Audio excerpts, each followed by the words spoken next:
Now let's see who accepts the stream. Twitch has accepted the stream. All right. YouTube has accepted the stream. Let's see if Facebook accepts the stream.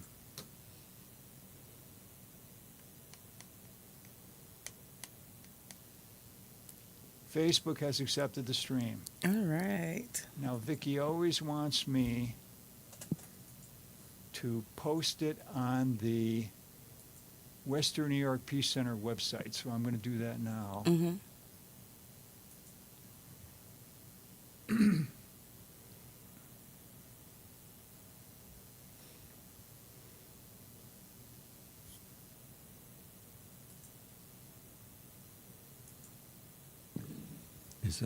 Is that on there every week on the Peace Center?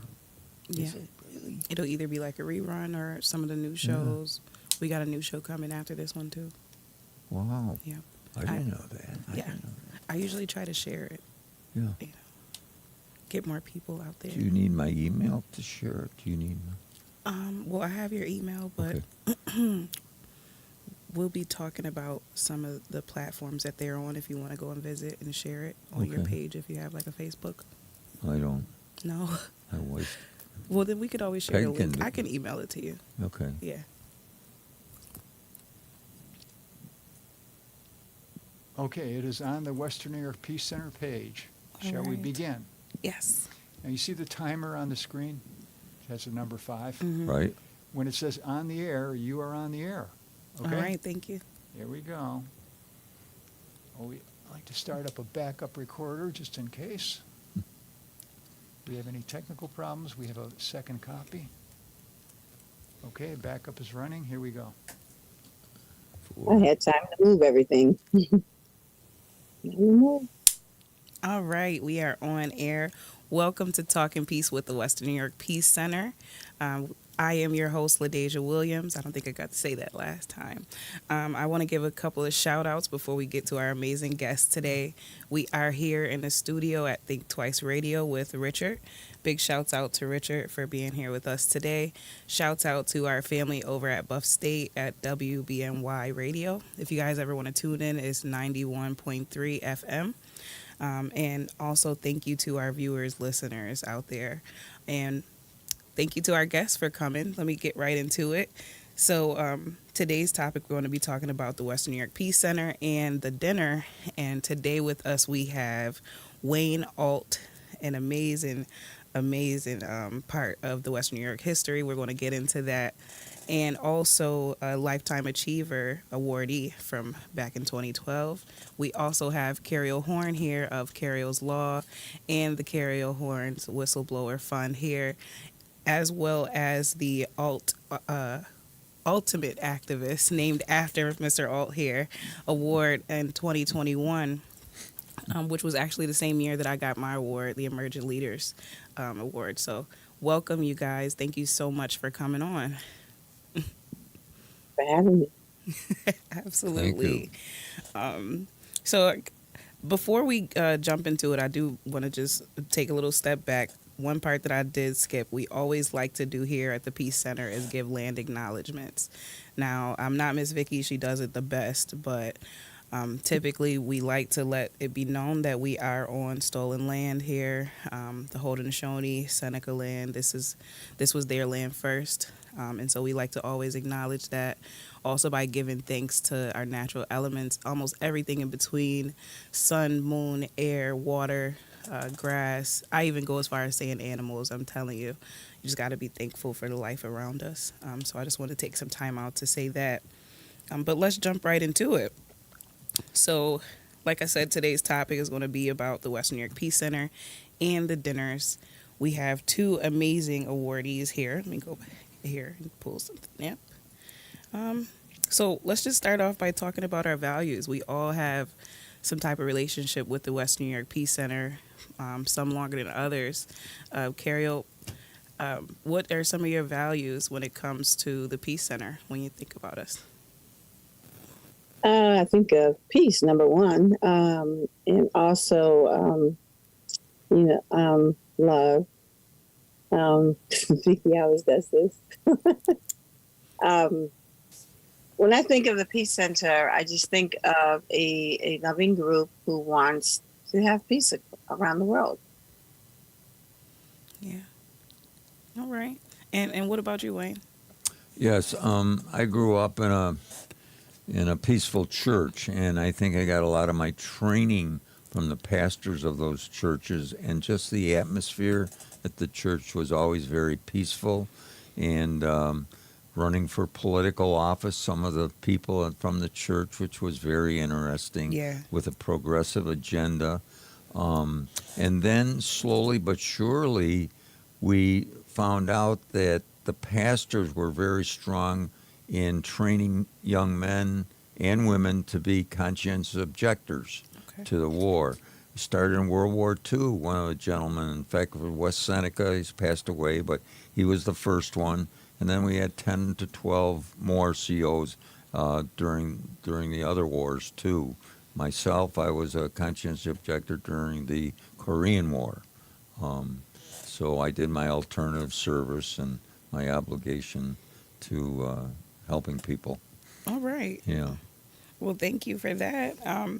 I mean, when I think about the Western New York Peace Center, which I've been a part of, I would say just in relationship with since like 2009, we were talking about it, right? When I did the Peace Jam program. When I think about the Peace Center, I think of so many different aspects. I feel like the Peace Center can touch at least one value of every person, like within the things that we believe in here, the things that we fight for. I think it's just so broad and amazing. Anybody can kind of find their place here at the Western New York Peace Center. So I really value that they have a space for almost anybody. So yeah, thanks for sharing. I kind of want to get and jump right into how we are connected. So I mentioned that I came from the Peace Jam program. Have you guys ever heard of the Peace Jam program? Yes. Yeah, so I was a part of it back in like 2009. I think I was in like 8th grade. It was amazing. A whole bunch of children from different schools and local. We got together. We kind of came up with a strategy on what we wanted to focus on. So I remember one of them, if my memory is serving me right, was recycling. We wanted to work on recycling, cleaning up the environment, and so we collected bottles and things like that. We got to go to Connecticut and meet like one of the Peace Prize laureates. It was honestly amazing. It was a great experience, and I think traveling is important. So that's what started my relationship with the Western New York Peace Center, and it's honestly, I have 1,000 stories, but I'll just leave it there.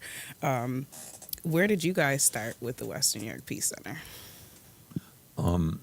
I could go back to the year that we did start that program, which was the late 80s, under the help of Audrey Mang. The director was her husband, James Mang.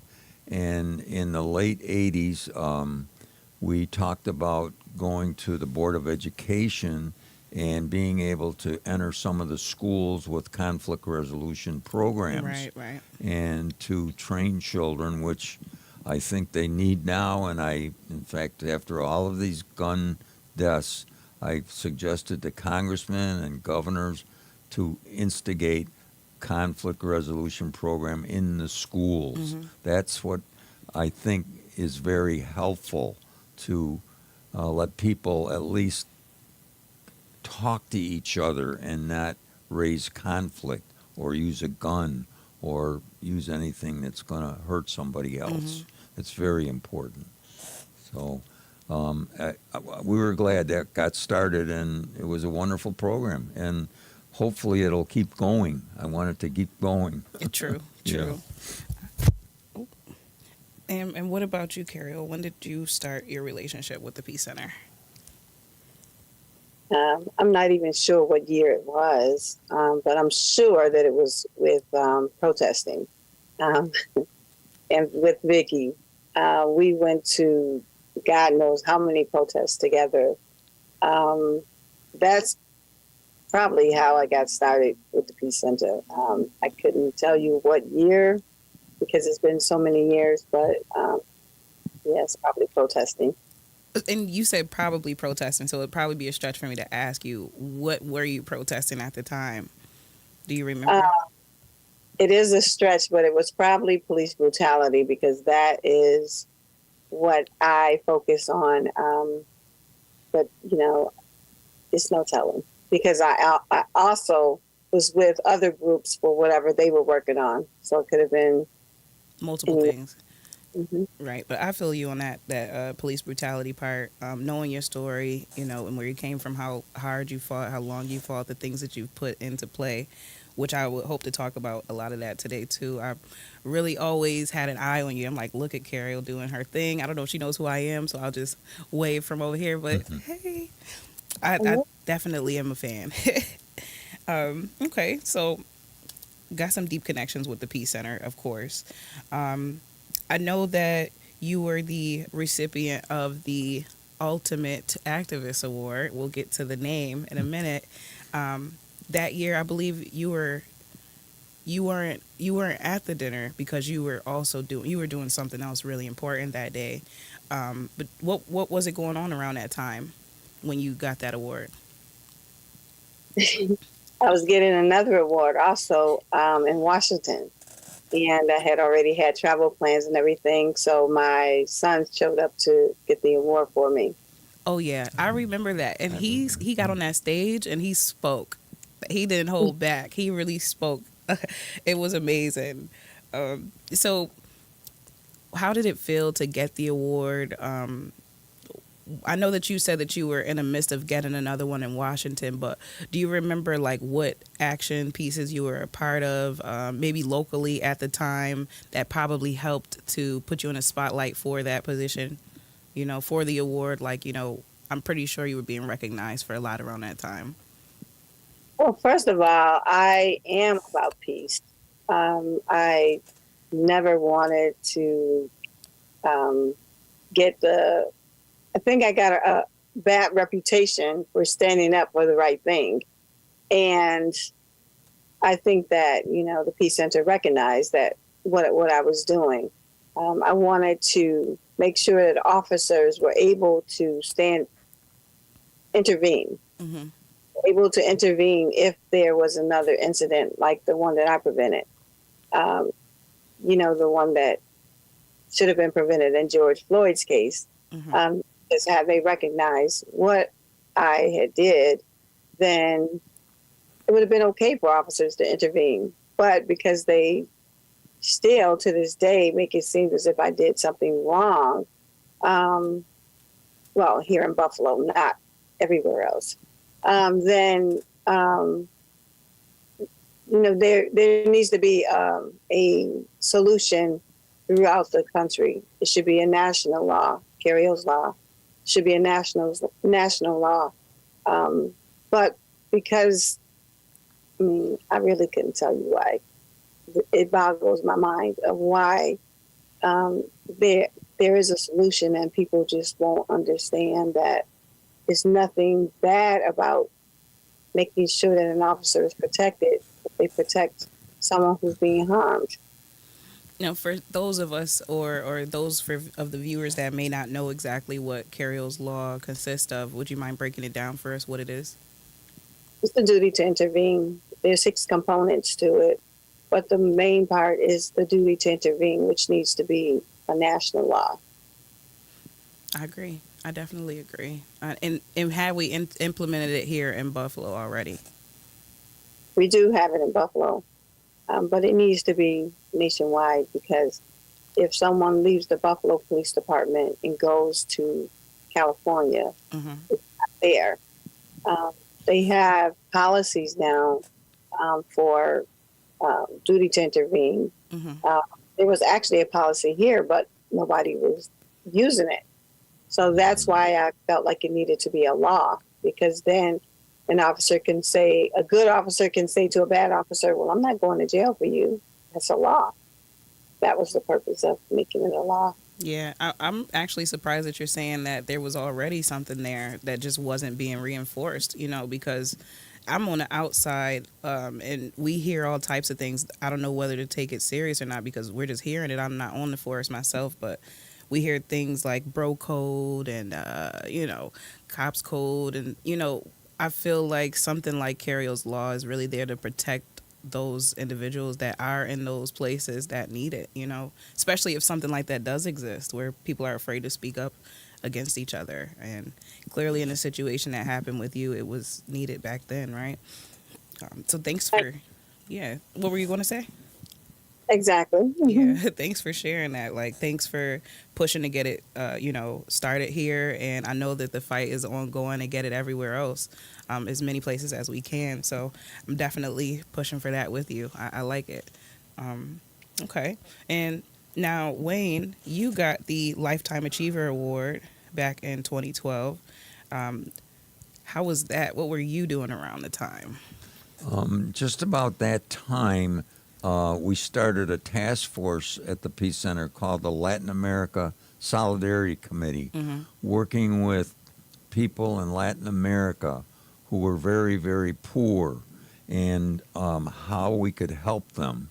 So we created some organizations that had an office in El Salvador, Nicaragua, Venezuela, Colombia, and we did help the people manage to get by more and more.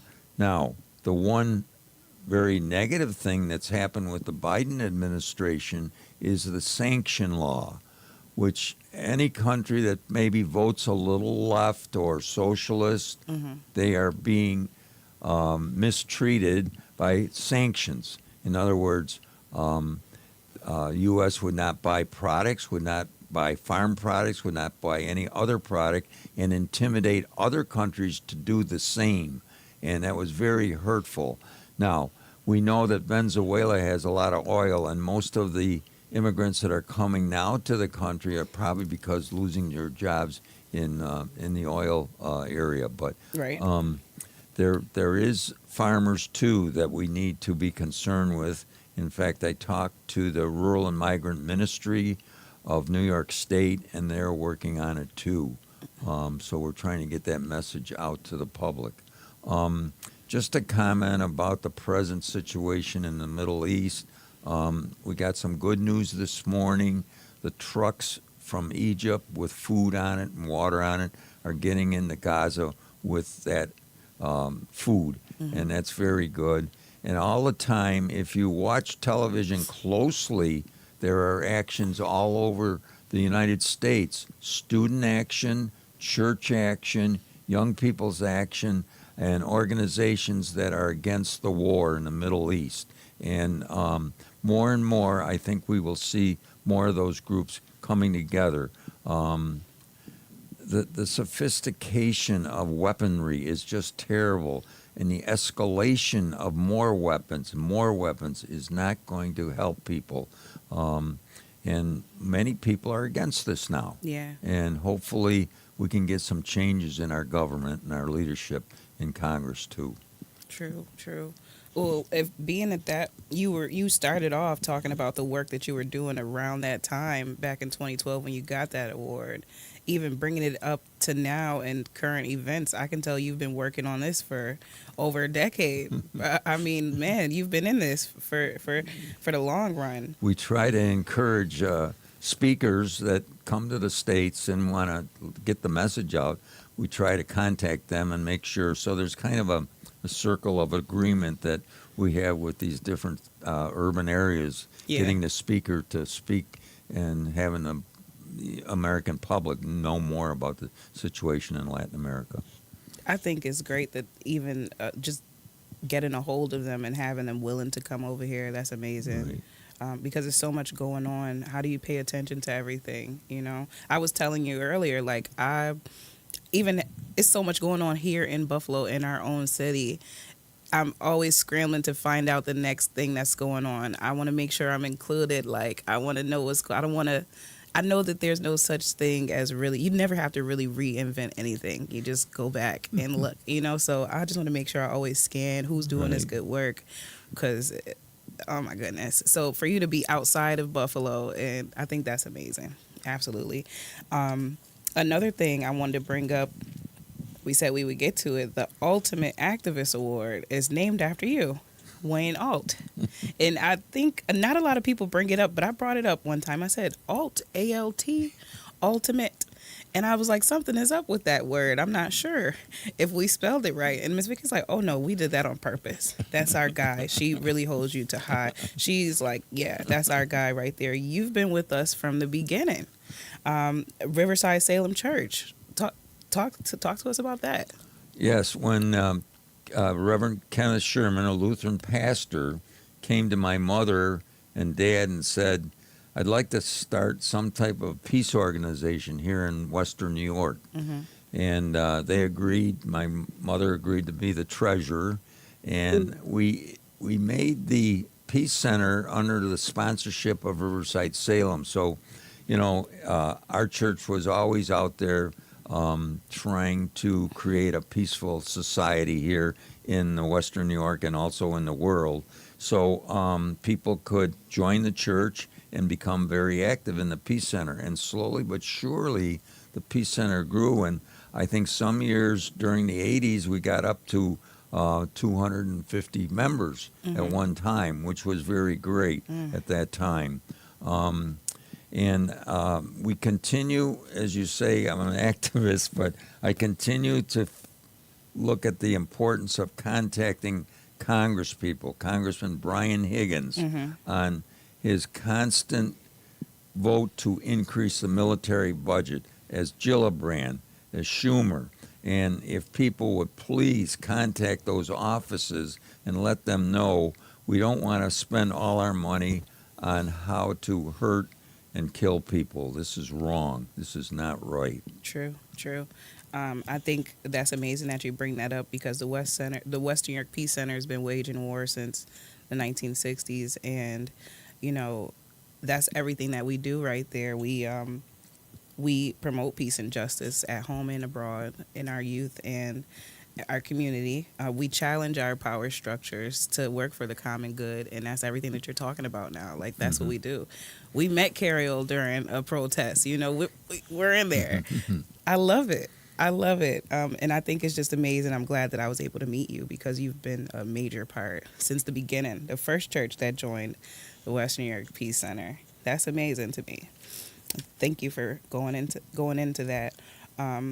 Have you guys attended any? Have you guys attended the last? So we were in 2021. Did you guys come to the Leah Penniman dinner in 22 last year? Yeah, I was there. Yeah. How was the experience? I was there too. But Oh, that was wonderful. It was at the University of Buffalo on the campus, and that was quite a large crowd we had, and there's very good questions. She talked about farm workers. She talked about immigrants, which was a very sensitive area, and still is. Right. And, if people can get involved in some of the immigration organizations here in Buffalo, that would be wonderful if people have got involved and supported some of the things that they're doing right. here in Buffalo. True. Cariol, did you get a chance to come to the dinner last year? I know you're such a busy person. Oh, no, I didn't. But when he was speaking about the war, I wanted to say that I just left Israel. And the day that the bombing started, we had just pulled up to the airport. And to hear the bombs and to see them going off, it was a scary moment. And, I agree that war is not the answer. So I'm going back to what he was saying, because it was a scary moment for me, but I wasn't a victim. The victims are in Gaza who were bombed and then bombed again, and over and over again. And it's great that, because I heard that the border had opened for them to get food.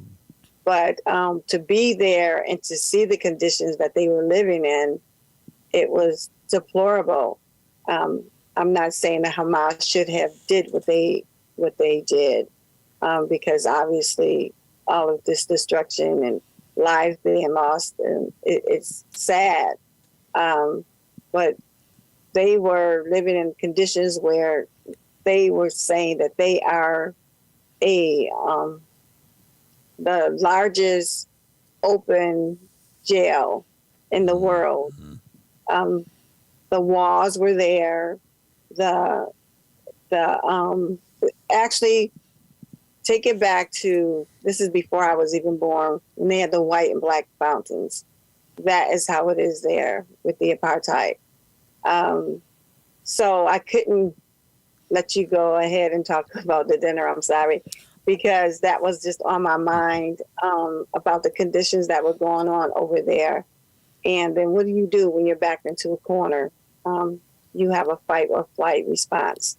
And that's what Hamas did, which was sad for everyone else that died and that's been affected by it right now. But in that case, what did you do? True. And it's fine that you're bringing it up. I didn't even mean to jump over it if that's what happened, because it is an important situation. It's very current. It's going on every day. When I turn the news on, I see it. Those pictures are really crazy. To know that you were at the airport and heard all of that, that experience, I just couldn't even imagine. Honestly, it sounds devastating. And Made me a witness. What'd you say? God made me a witness so that I can come back and talk about what I saw. Good. And you said you're planning on going back? I didn't say that, but I would go back. Oh, I was wondering.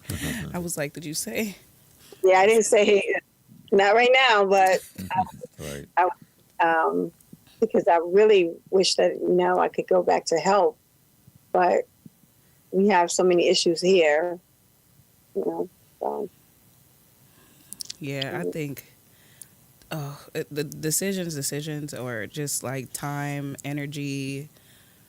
I get it when you say we got so much going on here. To be everywhere at once is like, almost impossible. But there's a Jewish group in Washington, and I must have looked at their video 1,000 times. I mean, of course, not that many times, but it's a Jewish group that's calling for a ceasefire that are in Washington now. And that was like a beautiful scene Exactly. to Right. see that. it does sound beautiful, because we've worked on our own ceasefire. I've heard of that term so many times. So the people are definitely in tune. I hope that something good comes out of it, of course. Yeah, but they're standing up for Palestine, which was awesome. Right. Exactly. Right. I think that's awesome. Yeah. Yeah. Well, thanks for all the information. I'm really not up on everything like I should be, but this is the place right now, and we got time, to talk about it, of course. Okay, let me go on to our next. So we talked about some dinners that we attended, the experience, some speakers. I know we had Bishop Gumbleton was here, who's a very progressive bishop. Who works against nuclear weapons and things like that. He was a speaker the year that you were here, Wayne. And then we had Mark Colville in 2021. He was a part of he is an Amistad Catholic worker. He was a part of the Kings Bay Plowshare 7, also working against nuclear weapons. It really got tough for them because, a lot of people were arrested in the midst of fighting. And, I mean, you kind of see it happen oftentimes. People really will go hard. They fight hard for what they believe in, and I think that that's really admirable. Like, I really admire things like that, honestly. So we have our upcoming dinner coming, November 10th, and I wanted to just talk a little bit about that. So we've got Rima Vesley Flatt coming. She's a professor at Union Theological Seminary. She's an author and mother. She's going to be speaking on certain practices in collective liberation, social justice, and activism. So I'm looking forward to that. At every Western New York Peace Center annual dinner, we always have a profound person come and speak. We give away great awards to our local leaders here. And I just really want to recognize what the Western New York Peace Center has been doing for years. For this to be the 56th annual anniversary is amazing. I haven't been to every single dinner, but I've been to a few, and they're amazing. Well, we did talk about what you guys were doing around the time that you got the awards. Back in 2021, when I got the Emerging Leaders Award, I had just happened to be in an Emerging Leaders program. I was going through training here in Buffalo. It was through Open Buffalo. And I did it because I seen so many great leaders here go through the same training, and I'm like, I look up to these people. I'm interested in getting into the same work. So what are they doing? You know, how do I get close? How do I learn? And so I was in there. I got in to the training. I was doing some work with the Urban League at the time. I was probably the community service chair. Yeah. I played like 2 different parts there. So, but at the time, community service chair. And Miss Vicky called me up and she's like, "Hey, you know what? I'm considering you for da-da-da. We're considering you." And I was just like, that's so amazing. I had never won anything like that outside of school, you know, student of the month or anything like that. And I look at all these awards, the 30 under 30s, 40 under 40s, and I didn't even know that there wasn't a Emerging Leaders Award. So I was just like, thank you so much. I probably cried on the phone, you know, but it was just an amazing experience. And then the following year, when Leah Penniman came, I was able to give Yenenoi the Emerging Leaders Award. She was a Native American activist who's done amazing work, been in so many different things, started her own, works out here. And I look forward to, speaking to her soon. But I mean, just being that we were brought together through the Peace Center, recognized, I think it's just amazing. So I'm really looking forward to this year's dinner speaker. Just a comment about the indigenous, the Peace Center together with Aggie Williams got the speaker from, I think it was from Arizona, about burial grounds and how the government has taken that area over, and the indigenous are trying to get it back because there are burial grounds, spiritual burial grounds, and they want it back. And the last 2 months, Sojourners and another national magazine had a nice article about him testifying in Washington. So we experienced him here in Buffalo, and then he went to Washington and testified there too. That's awesome. Yeah. I think that's really awesome. Okay. Well, yeah. I do want to let the viewers know specifics. I did say November 10th, but it's going to be between 5 and 9 that day at the McCoy Center, 653 Clinton Street. Good. If you want more information on how to attend the dinner or just get in with the Western New York Peace Center, always visit us at WNYPeace.org. I always say Western New York out there. If you're checking out our Twitter or Insta, it's always at WNY Peace. And then, WNYPeace.org/56th annual dinner. You can find more information on that there. So, yeah, we got some time. Do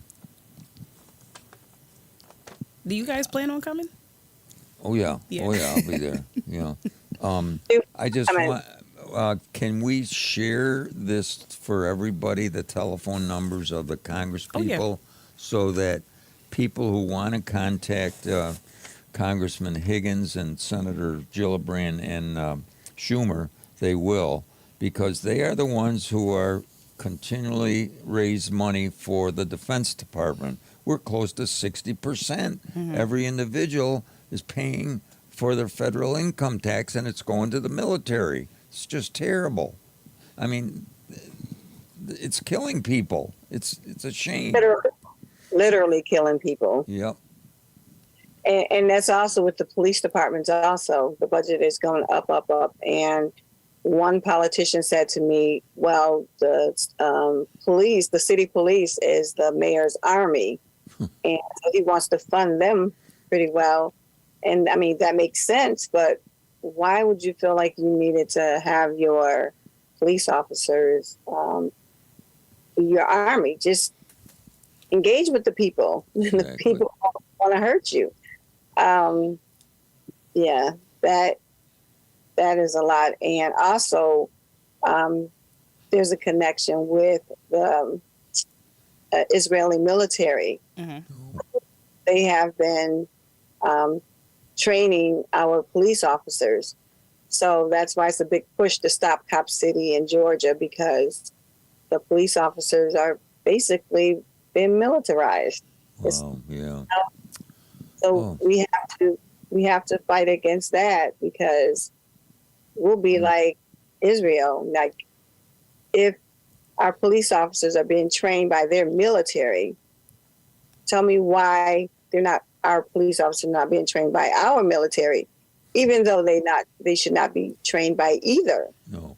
The point is, there's something going on, and we're in for something. So It we need does to make sense, right? Carol, do you think contacting the governor of New York, Hochul, about trying to instigate conflict resolution programs in all the schools, make it mandated that children are exposed to the conflict is not working. Talking, you can talk things out and not hurt people, And I just wonder, is that Papa's group, is it Father's group or Papa's group still active in Buffalo? Was Grandfathers or something Oh, like fathers. yeah. Fathers. Are they still active or what? Well, I don't know. the Papa's group. He said the Papa's group. Yeah, the Father's group is active. They were give them the Peace Rock, Right. and who had the rock, they were able to speak. If you didn't have the rock, you weren't able to speak, which meant that you had to listen to the person that had the rock. And it worked out really well. It worked out because they didn't know how to calm situations down. Actually, we probably need that in our police departments. One mic. No. That's what the rock situation reminds me of. Yeah, one mic. It was one mic. I mean, I agree, and I think a lot of people think about it and just don't discuss it. I wonder to myself a lot: is there any conflict resolution training? Because, the worst word, for lack of word, that I was using in my own head was like, why don't they have any customer service? Like, and I know that's the wrong word, but customer service meaning like the people that you're serving, like. Why are you so snobby in some cases? And it's not everybody. It's really not. But the certain you're the position that you hold is so important. You really shouldn't be treating anybody like you wouldn't want to be treated. What'd you say? Are you talking about police officers? Yes. Yeah. Yes. Oh, yeah. They definitely need to learn how to de-escalate. Actually. I mean, I was taught that your mind is your greatest weapon. Mm-hmm. But, some people don't want to take time out because they look at people as being less than. And if you think that somebody is less than you, you feel like you don't have to give them respect, then you don't. And that was going on a lot in the police department. It goes on a lot now, Wow. period, with people who think they are above everyone else. Yeah. That's true. That is true. And that's why I like to point out, like, everybody's not like that. And I don't experience anything, I haven't experienced anything that bad, like, in my personal life. I think my homegirl, she got locked out of her car one day, and we were out there for about an hour trying to get in. So some nice guys that were just hanging out, they tried to help us. We seen, like, this cop car ride by. They didn't have to help us, of course, but, we're like, hey, help us. And they were just laughing. They kept it pushing. There was a second group of officers that pulled, and I was like, hey, please help us, please. At this time, I'm just like saying anything, like, we'll tell Byron that you helped us, like, just please help us. And they actually stopped, and they got us in our car in under 5 minutes. Oh, yeah. And I told them, like, I'm going to give you guys a huge shout out. And I did give them a shout out on Facebook, and I tagged the police department because, like, that was amazing. They didn't have to do it, but this is what we like to see. Yeah, right. That first car of officers that just laughed and kept it pushing, True. I don't know what type of energy that was. But, yeah.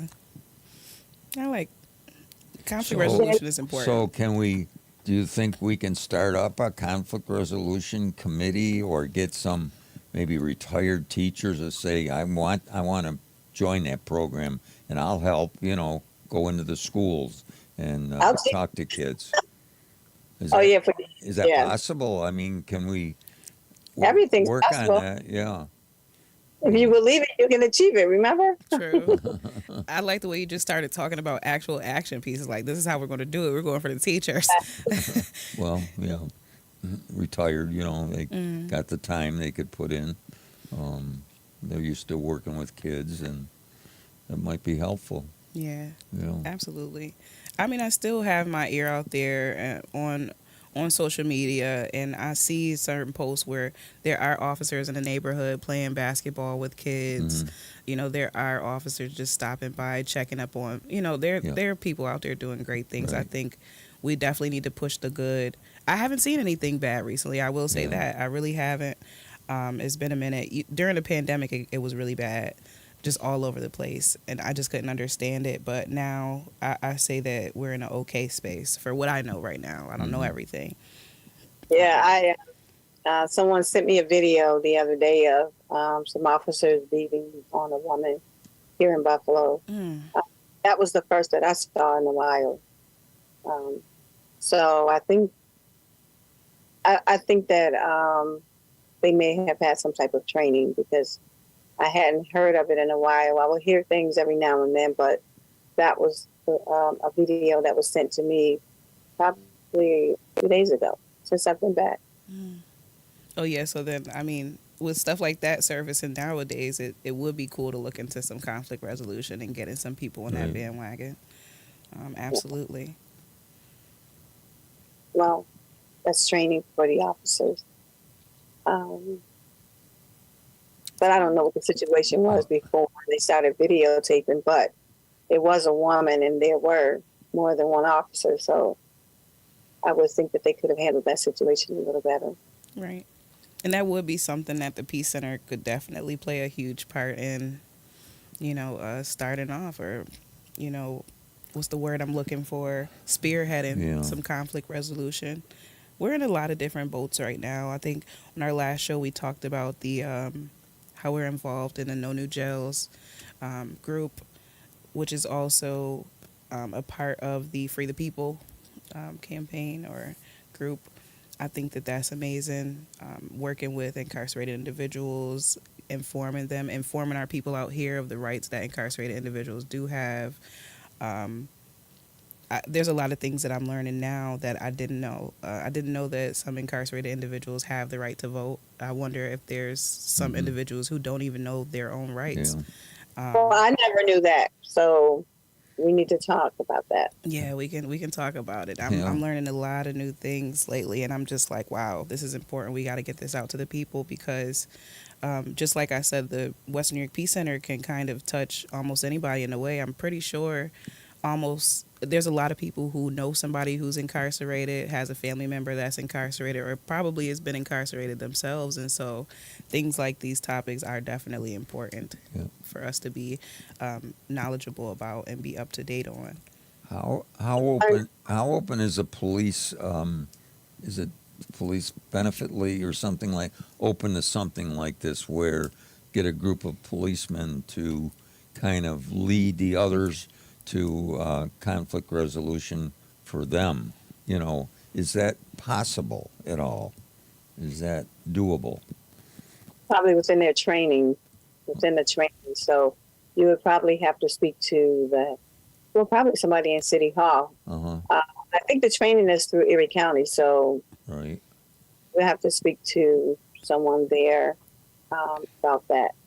And they probably are giving them some sort of training, but not everybody is going to adhere to that training. Sure. So there has to be a little more training for some people.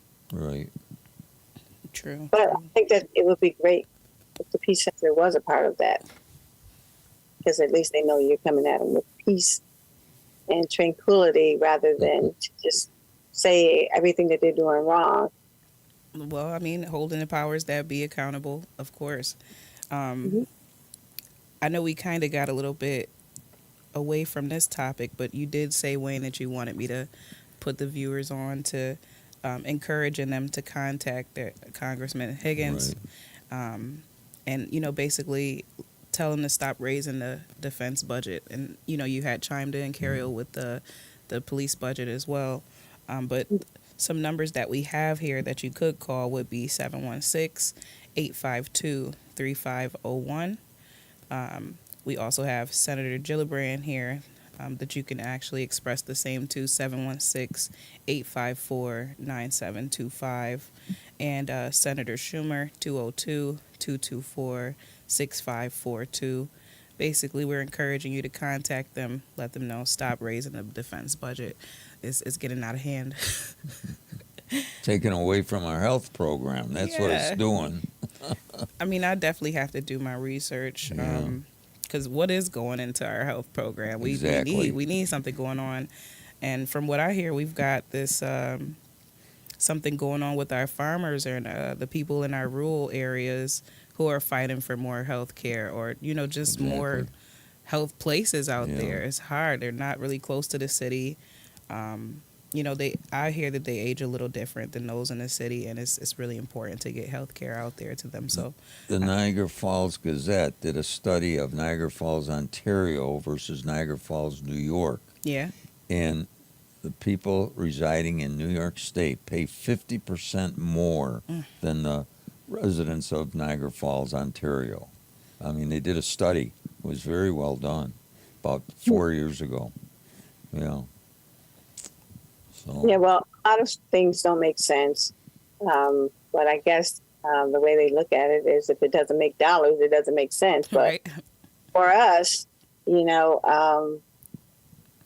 have a lot of issues because of the lack of money. But then they turn around and give foreign countries billions of dollars for whatever. But yet we can't get millions of dollars exactly. for what we need. Right. There's a disconnect, and a lot of our people that we elected need to go. I agree. I'm getting into it now. I'm learning. I've seen some interviews and wow, we knew these people were coming. Did they tell us something just to get in there and then start acting a fool when they Yeah, got in right. office? It's money. Yeah. So before I close out, I just want to ask you guys: do we have any, last minute remarks or any comments on today's session? Anything going on that you guys just want to put out there for our viewers and listeners? Well, I want to say just call for peace, for ceasefire, and also come to the Peace Center dinner because it's very important, and to keep the membership up because they're doing a great job.